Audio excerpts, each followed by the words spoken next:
Okay, folks, we're still in the beta testing phase of Infowars Nightly News as we then put in the systems to deploy what looks like it's going to be an hour-long show every night on select cable and satellite systems.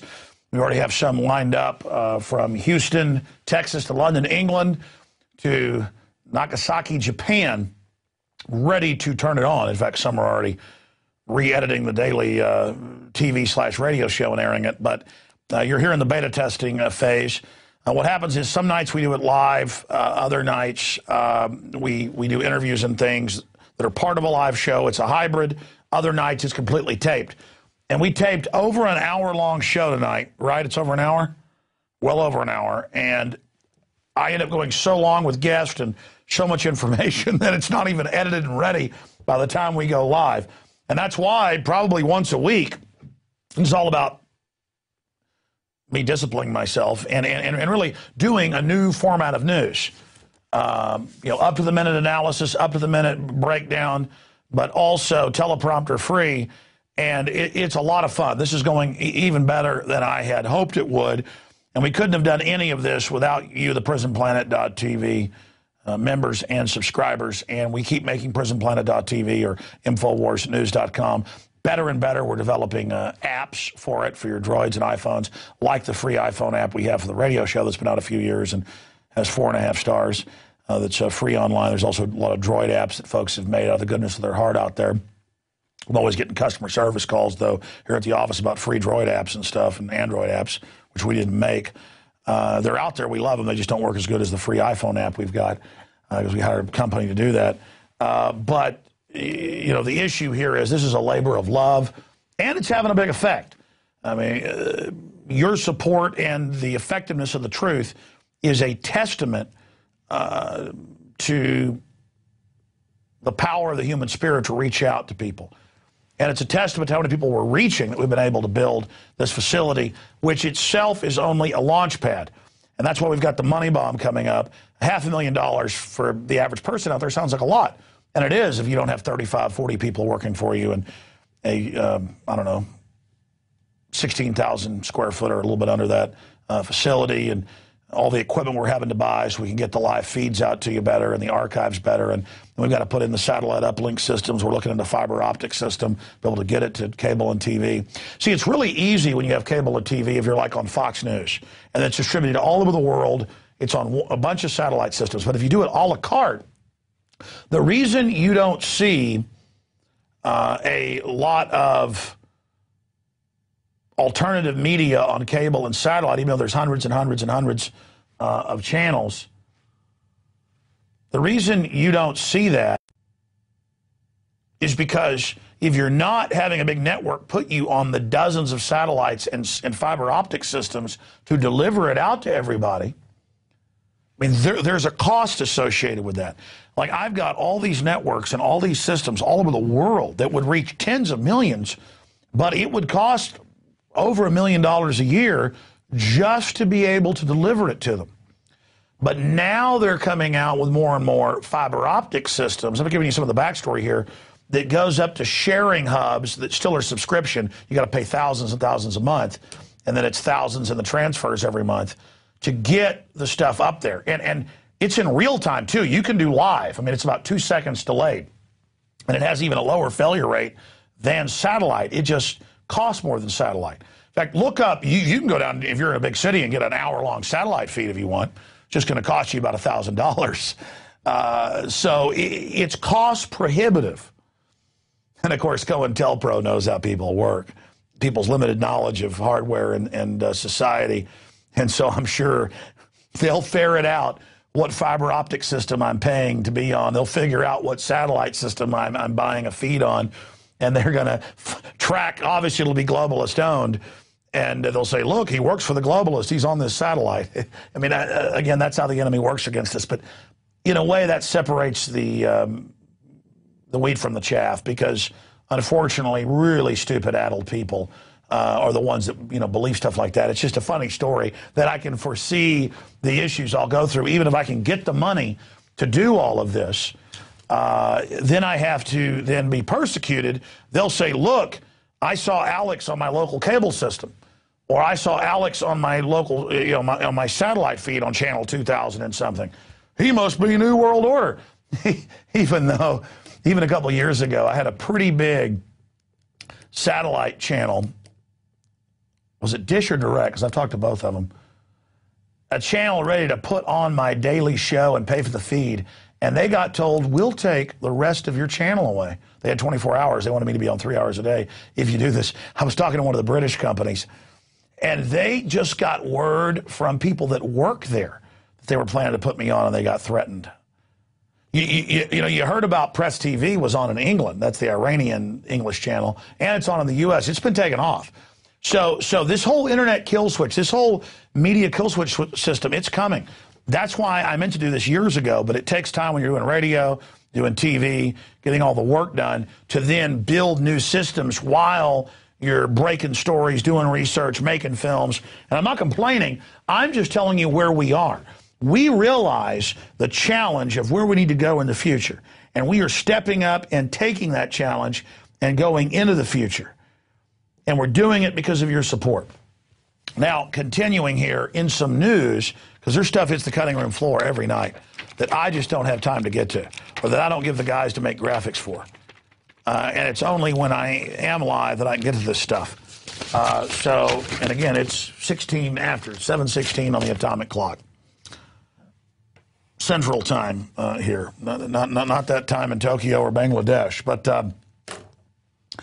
over here with the document cam shot, I wanted to show you this article because it really illustrates what I was talking about last week, or a week and a half ago, where now 100 miles, if you have the United States, it's a crude United States, maybe more of a Texas, 100 miles in, which is all of Florida, 100 miles in fact, I'm even being conservative, it's more like that, this area, they claim, well, there's a constitution. But all of this area, it's roughly it's about 40% of the country. In this area, by the way, most of the population lives on the coast and in these areas. Within this area, in fact, you can even Google Constitution free zones and pull up the actual map. Instead of the U.S. is more like that. There we go.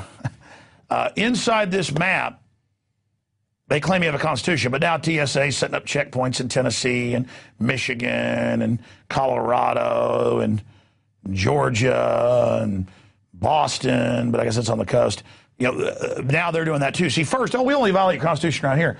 And I pointed out that they hire illegal aliens to build the fake border fence. That's come out. Janet Napolitano makes them legal when they arrest them. If they're from Mexico, because there's this agreement to merge the three countries. If you're from Russia or Venezuela or wherever, they put your butt in a camp. You do not get amnesty. But it's outside of law. Obama can't just do this. He's not king, but he says, I'm just going to ignore federal law. And it turns out that they keep persecuting Border Patrol. It was Compion who was getting shot at and shot back and shot the guy, so he went to jail. And boy, do they beat him in those prisons. And there's been another case of this. He put the guy in handcuffs and he wouldn't get up, so he just picked him up. And I can show you videos of me being arrested where I didn't even do that, and they were grabbing the handcuffs and lifting him up. And you know what? I do think police have gotten too accustomed in the training to jumping on you with their knee. But my point is that only in a selectively enforced issue, an illegal who they admit in the article had a backpack of cocaine. He was resisting, and this is, by the way, in front of a bunch of witnesses, and they've now admitted who perjured in testimony since this guy was convicted. That's all in the article. It's in a bunch of articles. Grabbed him because he wouldn't get up by the hands, what they do, and make you get up. No injuries, by the way. They had a medical check. All he had was strap bruises from the giant pack of cocaine reportedly on his back. Now, my point here tonight is that they're using, this happened 15 years ago. My grandfather died 6 years ago or so, but he got mad because he was driving around out in the hill country, 100+ miles in. Border Patrol pulled him over. You know why? Because he was driving an old El Camino he liked and wearing a cowboy hat. And I guess, in a way, I guess he kind of looked like a Hispanic immigrant in a way. But the point is they pulled him over and asked for his U.S. citizenship and stuff. He was real mad about it. The point is this has been going on for a long time. But now, because they want to get rid of the borders entirely, they're just going to use the Border Patrol as a police state power grab excuse. And look at this article on the Washington Times. And it's in a bunch of other newspapers as well. U.S. border agent jailed for improper arrest of suspected drug smuggler. But for immunity to testify, the government dropped the charges. It's admitted a giant pack full of cocaine. And again, I'm for drug decriminalization. The point is, I see this stuff every week where they are persecuting Border Patrol if they actually stop people on the border. This doesn't happen to any other cop. A cop stoves in a black, white, Hispanic person who's a citizen's head, shoots them in the back, they don't get in trouble. But you do something wrong to an illegal alien. Police have admitted they don't arrest illegals for drunk driving. No insurance. That's been in the news. They're above the law because the government wants to incentivize them coming here to drive down wages and work for the Democratic Party to vote against the Second Amendment and other things. Let's continue. U.S. border agent jailed for improper arrest of suspected drug smuggler. U.S. Border Patrol agent has been sentenced to 2 years in prison for improperly lifting the arms of a 15-year-old drug smuggler suspect while handcuffed. I mean, I've been arrested 4 or 5 times, and the cops usually ram my head into the wall for no reason or grab my handcuffs. I actually have a tear in my shoulder from the cops. You've seen the video when Bush had me arrested for asking a question where they were wrenching my arms up? In what the Justice Department called a deprivation of the teenager's constitutional right to be free from the use of reasonable force. Now listen, this is what I always say you should charge the cops with when they actually do you wrong. But this guy, it turns out, didn't. Agent Jesus E. Diaz, or Jesus E. Diaz, Jr., was named in a November 2009 federal grand jury indictment with deprivation of rights under color of law. This is what the Constitution says when a cop violates your right. They should get in trouble. But see, it's only selectively enforced.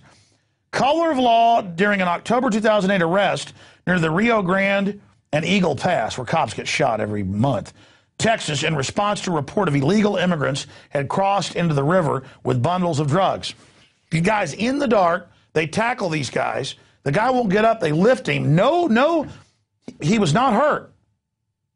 He was not hurt. This is admitted in the article. The cop's getting 2 years in jail again. The cop that shot the black kid in the back who was in handcuffs, who done nothing and then lied about it, got a year in jail after riots. He wasn't even going to get charged. Cops stove in the head. People all the time don't get in trouble. But you touch an illegal alien, it's because they want that border open. One way, not going the other. But you're 98 miles in with your family, and they're looking at everybody through the window of your car. And you're like, you think I'm from Mexico? Yeah, pull over, we're searching you. They got a drug dog. You want to search for drugs. Not drugs, narcotics. Remember that video? I mean, this is how dumb they think we are. Look at this. In a prosecution sought by the Mexican government and obtained after the suspected smuggler was given immunity to testify against the agent, Diaz was sentenced last week by U.S. District Judge Aaliyah Moses Ludlam in San Antonio. The Mexican consulate in Eagle Pass had filed a formal written complaint just hours after the arrest, alleging the teenager had been beaten.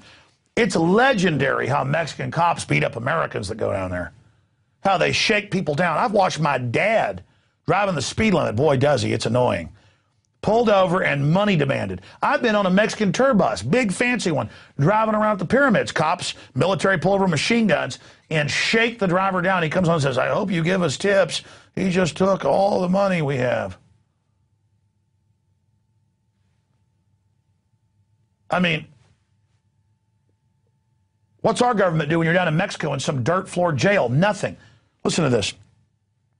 Defense attorneys argued that there were no injuries or bruises on the suspected smuggler's lower arms where the handcuffs had been placed. No bruising resulting from any alleged knee on his back. I mean, that's standard. You can be peaceful and the cops are going to jump on your back. The point is, that is wrong. But I've never seen them prosecute people for this. Photos showed the only marks on his body came from straps on the pack he carried containing the suspected drugs, which again he was given immunity from. Border Patrol agents found more than 150 pounds of marijuana at the arrest site. And it goes on.